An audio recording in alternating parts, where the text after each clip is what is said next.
때는 3년 거치 27년 분할 상환. 그러면 또 이분의 소득에서 지금 280만 원 내다가 이자로 3.5% 경우 61만 원만 내면 되거든요. 3년 동안. 그리고 나머지 이제 27년 동안은 이분이 이제 내는 금액이 97만 원 정도가 내면 우선은 400만 원 버는 거에서 더 빚지지 않고 살 수가 있는 거죠. 그리고 이제 두 번째는 이 집 같은 경우는 그렇게 옮겨 놓고요. 나머지 아까 보셨지만 아이들 이제 결혼 자금도 좀 필요하고 또 노후 자금도 준비가 안 됐거든요. 그래서 이걸 위해서 이제 저는 어떤 처방을 내리고 싶은가 하면 대출을 갈아타고 차가 아까 할부금이 40만 원인데 사실 빚지고 이렇게 현금 돌리면서 차를 사는 게 좀 무리거든요. 그래서 차를 팔고 그럼 40만 원 남잖아요. 그리고 부인은 조금 나가셔서 힘들겠지만 좀 미래를 위해서 한 100만 원만 좀 보시고 그렇게만 조정해도요 180만 원이 남아요. 그러면 그 중에서 자기 노후 준비와 아이들 결혼 자금으로 한 80만 원 저축하고 그다음에 100만 원은 대출 상환용으로도 저축을 하면 문제가 없습니다. 네, 그러니까 그 가정에 맞게 재무 설계를 다시 해야 되는군요. 네. 그러니까 금리가 너무 높다거나 원금 상환할 형편이 안 되면은 대출 상품 갈아타라.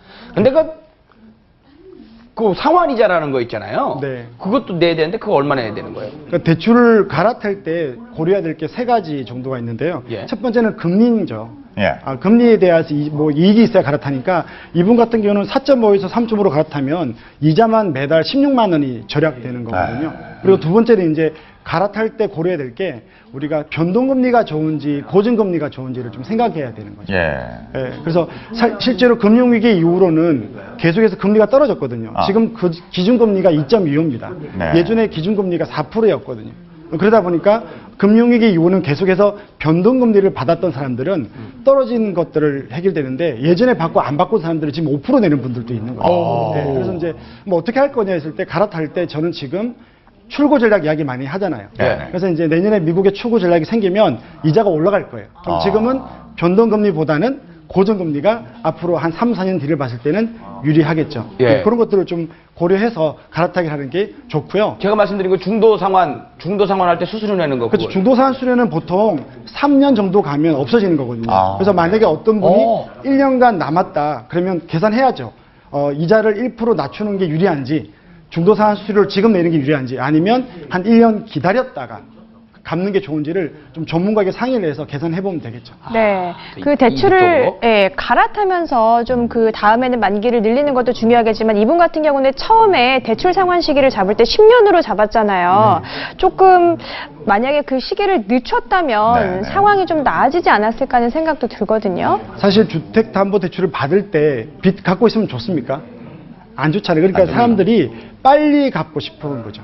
그러니까 자기가 이후에 어떤 이벤트들, 뭐 아이들이 대학을 갈 수도 있고요. 또 여행을 할 수도 있고 차도 살 수 있고 여러 가지 가정의 재무 이벤트를 고려하지 않고 버는 수입에서 무조건 남는 돈으로 갚겠다고 해서 그런 좋은 마음으로 10년 정도를 하는데 저는 이제 상담할 때 우선 우리가 유동성 위기가 오면 안 되니까 가능하면 길게 해서 3년만 지나면 중도상환 수수료가 없지 않습니까? 그래서 저는 상담할 때 최소한 15년 혹은 20년 길게는 30년을 해놓고 3년 지나서 돈이 생기면 갚으면 되는 거니까.